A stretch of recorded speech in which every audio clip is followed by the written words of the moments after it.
Hi, it's Jessie. I'm back again, and today I'm going to talk to you about Hosea. Um, he's been my favorite prophet these past few weeks, and there's something that God has been teaching me about Hosea that I want to share with you. So let me tell you a little bit about who this guy is, right? He's the prophet that was called to marry a prostitute. He's the one who prophesied that Israel would fall and be no more. He's the one who God said to name his kids strange names, like in Hosea 1:4, he said to call his child Jezreel, because I will soon punish the house of Jehu for the massacre at Jezreel, and I will put an end to the kingdom of Israel, and in that day I will break Israel's bow in the valley of Jezreel. Okay, so I'm gonna stop right there, and I want to talk to you a little bit about Jehu. Okay, Jehu was the one who went and slaughtered the house of Ahab. He was commissioned under Elisha the prophet, and everyone was like, "Well, if he was commissioned under Elijah, then why would he be punished for it? He received a reward for it, credit for it, he was honored for it. So why now come back and punish the nation of Israel for what Jehu had done to the house of Ahab, right?" And the thing is that Jehu belonged to the house of Israel. And for those of you who don't know, Israel means a path straight to God, meaning they don't need anyone to tell them what God says. They don't need anyone to teach them what God wants.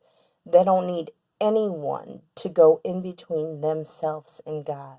It's why they have the name Israel, straight to God. No one else. They don't need a teacher. So when Elisha came up and he commissioned him to do this, Jehu put Elisha before divine providence. As Israel, you will understand divine providence in a way that nobody else understands, because you're with him your entire life. You see how he fights. You see that when he is angry with someone, he unstrings their bow. He has done this in the book of Job, for those of you who don't have the experience with God. And he foretells that he will do this to the house of Israel here. So when God unstrings your bow, what's the significance of the bow, right? The bow gives you power over others through others. Okay? You can shoot off arrows at people and bring them into submission. The arrows that you shoot off are actually like people. So when we talk about the house of Ahab and their false prophets, I want you to understand that we're not talking about prophets there. We're talking about manipulation. We're talking about witchcraft, right? We're talking about people drawing power from the bones, with the Asherah poles and whatnot. It's not of God. It's dirty poker. It's trickery. It's foolery to the eye. It's like idolatry, because they take something of God and they mix it with something not of God, and they call it God still. They amplify the evil with it through these Asherah poles. Poles were bones of people. Okay, bones of people who were probably holy people. And they could have identified them because, for one, the land will produce where they're buried. For two, the manner in which they carry themselves is different from the manner in which your neighbor might carry themselves. They have a code to the way that they live. For three, when they die, a lot of times they don't deteriorate. Their bones don't decay. You'll find throughout, like Ireland at least, you'll find a lot of bodies there that have not decomposed, that are thousands of years old. Okay, the bodies of the holy ones don't decay. So if you collect these bodies, the Catholic Church today passes them around like relics. Okay, they put them on display for the whole world to see. And it's very similar in what they do to what Jezebel did in her day. You know, the people that she anointed as prophets weren't actually prophets. They were actually just manipulators, just telling the people, you know, we got this holy thing right here. We got the holy bones, and we're going to connect it with this story, and we're going to give you this threat so that if you don't come into submission, you know, you'll die through the power of our anointing, which isn't actually real. You know, it's just like a smoke screen. So this is why Jezebel had to fall, right? But the thing is, with God and his divine providence, he unstrings your bow. So that means what you had power to do before will no longer work. It's not that you're not going to try. You're going to try, but now the people will be wiser.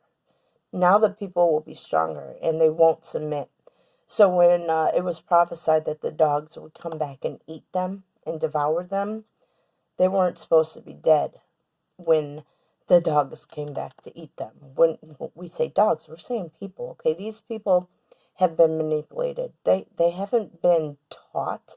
They have been controlled. They have been taught to be submissive to a power that is not God, that is not good for them, that is drawing power from them and not giving them anything in return. And God calls these people dogs, okay? So when the dogs come back to eat you, it's like saying your chickens have come home to roost. You know, it's like saying those that you have plundered will plunder you.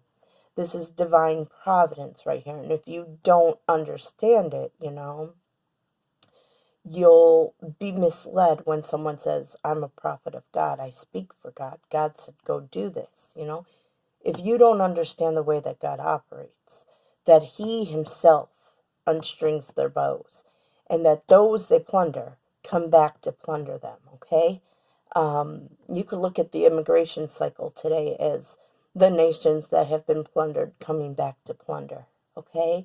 The nations where there is no opportunity, where there's not really any pay for the labor they have because, you know, the great countries have exported labor to these countries that don't charge anything, that don't pay their citizens well, that don't guard their lives, and you know, the wealthy countries have benefited from it, and now those impoverished people who have multiplied, and there's not enough resources to go around, and there's crime rampant because, again, no one has safeguarded their lives.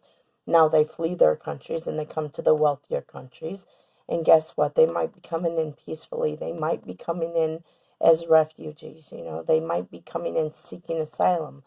But they're still coming in and plundering your nation. You know, they're still overrunning your nation. They're still developing into a large block that will soon control all of your politics, you know, because they are not like us here.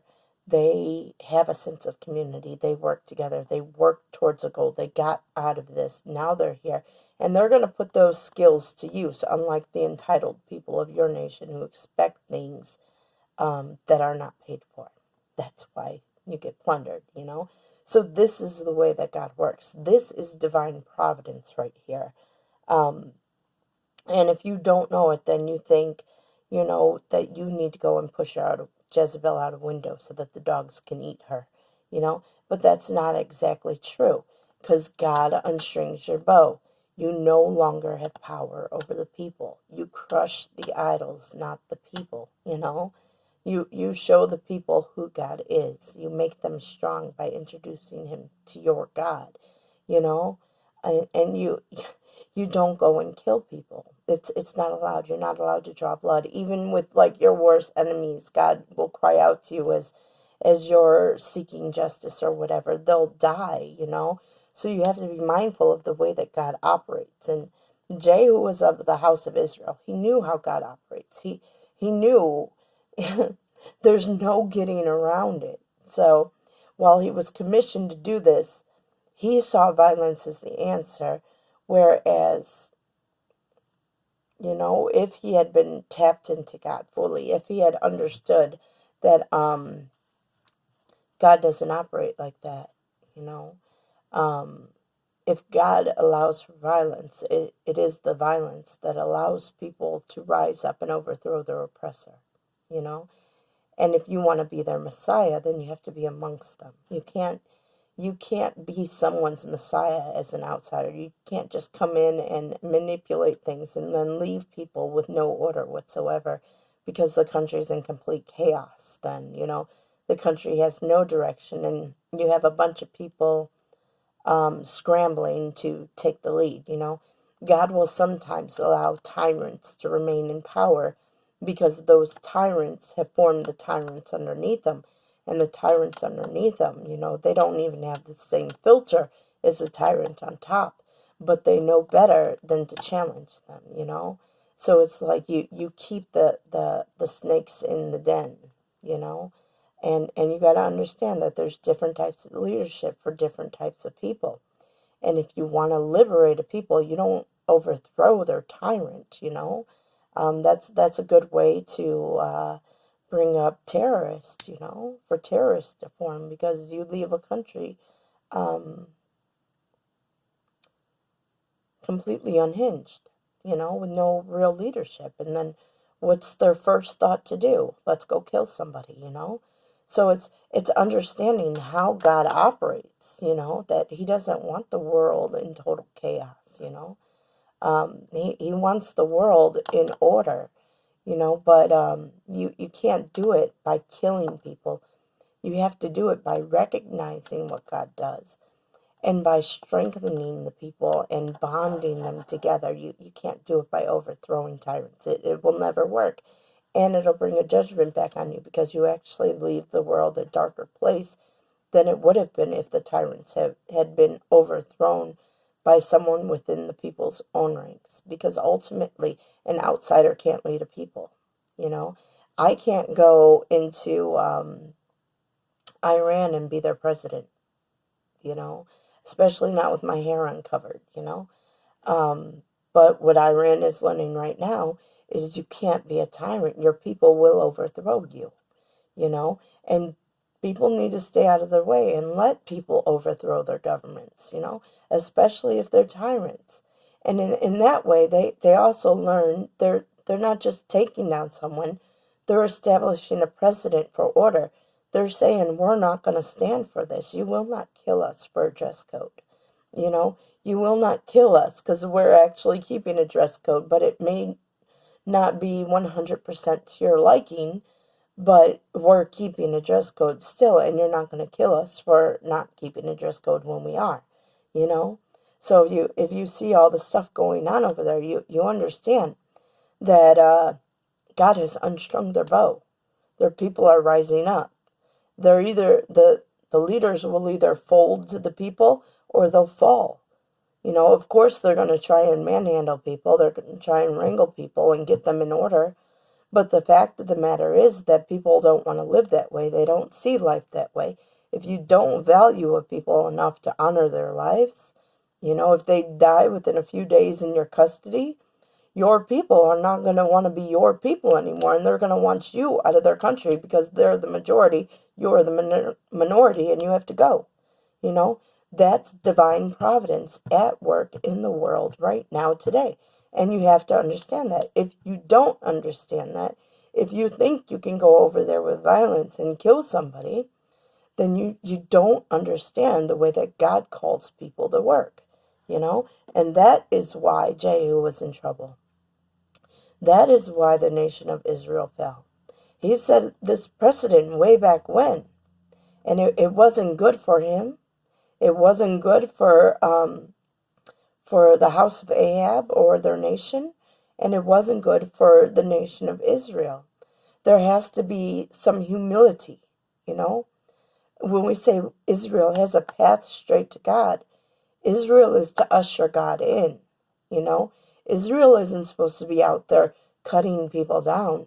They're just supposed to let you know, hey, this is how God works. You want to keep on doing this, you can do this, you know. So I think I've made my point as much clear as I can there. And for a minute, I'd like to step away from that point and call attention to something else, okay? Where we have like the northern kingdom and the southern kingdom in Israel, right? We had the house of Israel and the house of Judah. I want you to understand two things about this, right? So Israel, they have the path straight to God. Israel is the descendants of Ephraim, right? Ephraim, the son of Joseph. Joseph, the one who was empowered with dreams, the one who we look for the Messiah to come from either Joseph or from David, right? The thing that you have to understand about this is that Israel, this nation, the promised land over there, it used to belong to Cain, right? This Canaan land, right? Cain was one like Joseph. He was one like Abraham. He was one like Noah. He was one like Adam. See, he had a covenant with God, and God told him, leave this place and go out, and I will curse them sevenfold that curse you, for the sin that he had committed against his brother. God sent him into exile and gave him a protection on his life so that his life would be preserved, right? But this protection that comes on him and every other member of covenant, it's a protection that has a price. When God curses those who curse you, when God blesses those who bless you, you have to understand that your role in this is to be like a conduit, meaning you can't fight. You can usher things in, but you can't raise a sword or anything, which is part of the reason why in the next verses when Hosea and his wife conceived and gave birth to a daughter, he said, call her Lo Ruhamah, which means not love, for I will no longer show love to Israel, that I should at all forgive them. Yet I will show love to Judah, and I will save them, not by bow, sword, or battle, or by horses and horsemen, but I, the Lord their God, will save them. Do you understand this promise right here? This is the promise of covenant. You don't fight. God fights for you, and he fights for you in the same manner where he unstrings your enemy's bows, where he brings the people underneath your enemy to rise up against your enemy, where he brings the nations that have been plundered by your enemy back to plunder your enemy, where he brings the rain, but it becomes a flood, or he withholds the rain and it becomes a drought, where he makes the wind blow, where he brings heavy storms, God shakes the earth. God does many things, but he does not ask his servant to pick up a bow or a sword. He saves you through his own divine providence with its own order, and you have to be tapped into it, submitted to it, and in this you find God as your husband, right? He is your protector. He is your provider. He is your partner. There is no one who is going to make you feel small. You are not grasshoppers just because you have to endure stuff, because you can be looking around the other way and saying, you might have come for me, but in the end, I will rise and you will fall into the pit that you have dug. And you've only been given extra time because you've gathered so many people to do your bidding. And that pit had to be mighty big to fit them all in, And I'm not going to fret about it. I'm not angry. This is just divine providence being established. And when you can say that with confidence, then you know that the exile is ending, that God is returning, that you can trust him, that he will establish you, that he will make you a covenant for all the nations, because this is to be your role. Your role is not to kill the people as Jehu did. That will bring nothing but turmoil to your nation, to the other nations and for generations to come. Your role is to be that conduit and allow God to do his work. And don't let nobody tell you, you're going to have to learn to be happy while they're attacking you and forgive them from the cross. That's BS. That is nonsense. That is not covenant. If they take a swing, they will take a blow. It's that easy. They will fall into the pits they dig. They will bring death upon themselves, and you will watch them. You will watch them crumble. You will watch them lose everything. And your task is not to help them, because you can't help somebody who ain't sorry. You can't help somebody who won't change. You can't let Israel be a den for jackals. You know, you cannot let people dictate your order to you. It's your responsibility to let them die, not forgive them. Let them die, because God will bring it. Yes, God is a merciful God. God is a loving God. God doesn't want anyone to die. But if they won't stop, they're responsible for their own choices. They are responsible for where it leads. And you can't help them, and neither can God. And that's just something they have to understand, you know. And that's something Jehu should have made clear to Ahab and Jezebel and everyone in their nation, you know, that you can only be responsible for yourself. And you have to know your role.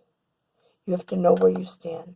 You have to know you got a path straight to God. Good, you're special.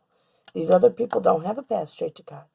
So you have to allow them, provided that they can act right, you know, to be connected to you. But if they want to run the show, they got to go. If they want to wage war against you to take your seat, they got to go. And it's not you raise up sword against them. It's you let them die. They dig their own pits. It's the way that God works. It's the way that he always worked. And don't let anyone tell you otherwise. All right? Y'all have a good day. God bless.